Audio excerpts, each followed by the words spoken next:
Alors bonjour, je suis Frédéric Zacal, je suis le responsable commercial de la société Quality. Ça marche pas? Madame, alors ça marche ou ça marche? Alors ça marche pour certaines personnes. J'ai déjà eu du mal à régler mon ordinateur, les casques. C'est bon?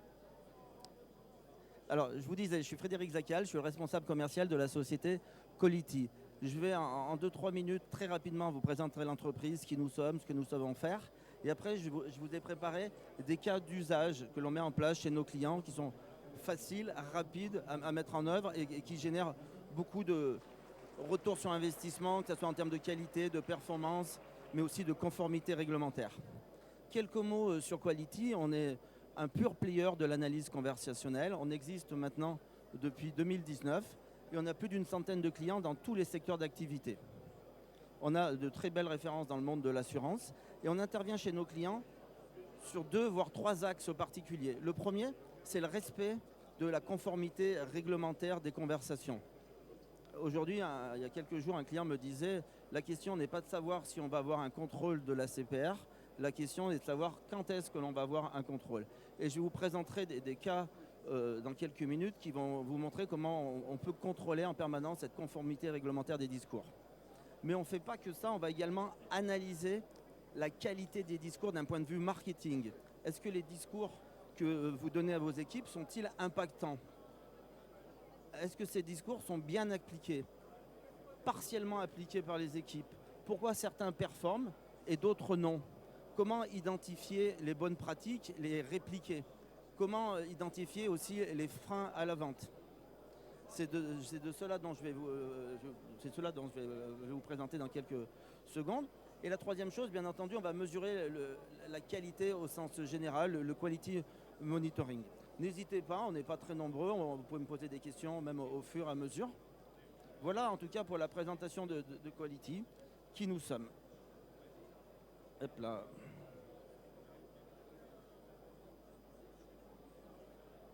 Le premier cas d'usage, on va pouvoir permettre, nos clients sont des gens qui font des ventes, mais pas que ce soit des ventes sur d'appels entrants ou sur d'appels sortants, qui passent beaucoup de temps à réécouter les ventes pour s'assurer de leur conformité. On va pouvoir voir, ce sont des vrais cas d'usage que j'ai anonymisés. On voit là qu'on est sur un client qui fait plus de 6000 ventes par mois. Il a plusieurs dizaines de collaborateurs qui passent l'essentiel de leur activité à réécouter.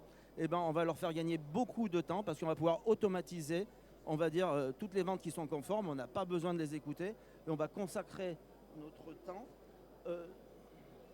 sur, on va dire, les ventes à contrôler, où il faut, on va dire, un processus humain pour s'assurer de sa conformité. Là, on va voir, dans toutes ces ventes, on voit que, par exemple, les arguments commerciaux à vérifier sur 9% des ventes, la menace de plainte ou de réclamation, qu'on a un discours interdit. Qu'est-ce qu'un discours interdit? Tout à l'heure, je vous ai parlé de discours obligatoire avec la CPR, mais on va pouvoir avertir nos clients de discours interdits, de mauvaises pratiques, notamment un discours interdit. On compare toutes les mutuelles. Nous, on augmente de 3% par an. Voilà, c'est des moments, c'est des choses que l'on ne souhaite pas entendre dans les appels et on va pouvoir informer les bonnes personnes de l'organisation que tel téléconseiller, dans telle conversation, a prononcé un discours interdit.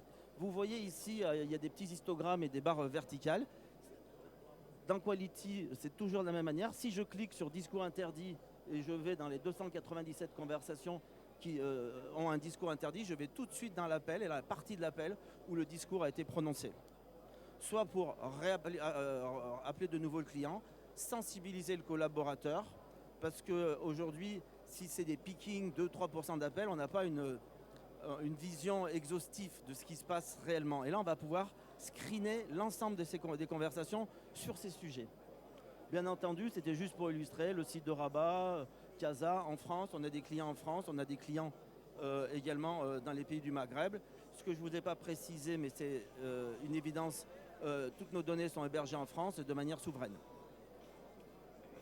Le deuxième cas que je souhaitais vous présenter, on va pouvoir préévaluer comme ça la conformité. Là, c'est le cas d'un client dans l'assurance emprunteur, où on va se rendre compte qu'il y a des catégories et des critères d'évaluation, et on va pouvoir voir pour cette équipe un taux de conformité qui est plutôt bon, qui est aussi là 85-86% en moyenne, c'est les semaines que vous voyez en haut.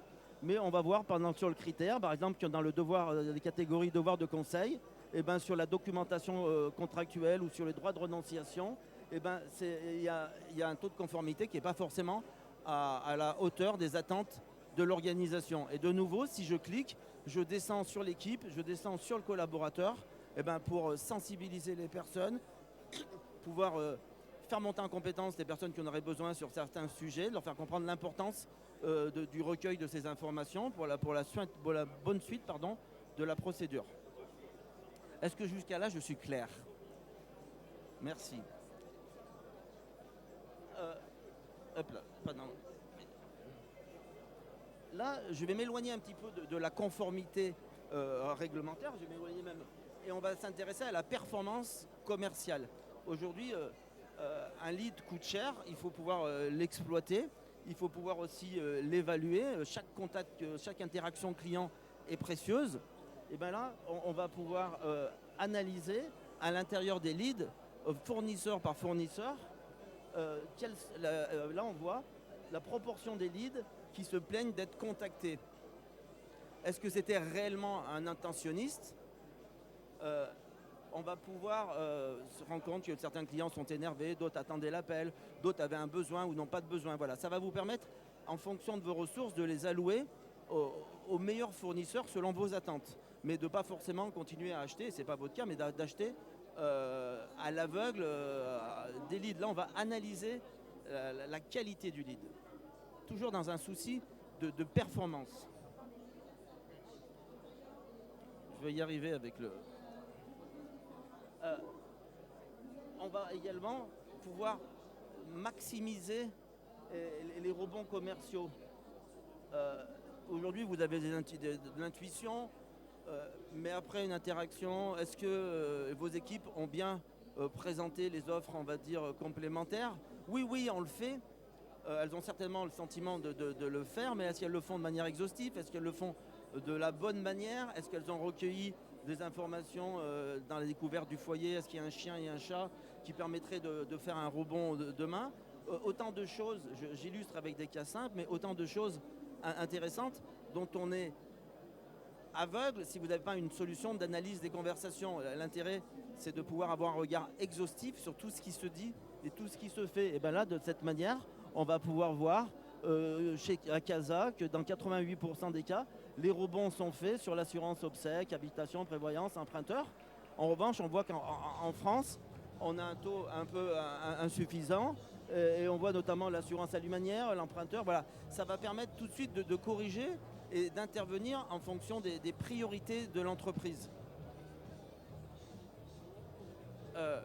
Voilà, j'avais pris ces cas simples, mais on travaille aujourd'hui dans tous les secteurs d'activité du monde de l'assurance. Je voulais peut-être prendre un peu plus de temps pour pouvoir avoir un échange, répondre à certaines de vos questions. On s'adapte aux organisations de nos clients.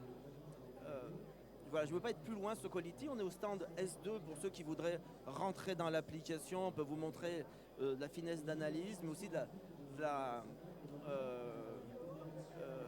l'adaptation de notre logiciel. Il est rapide à mettre en œuvre.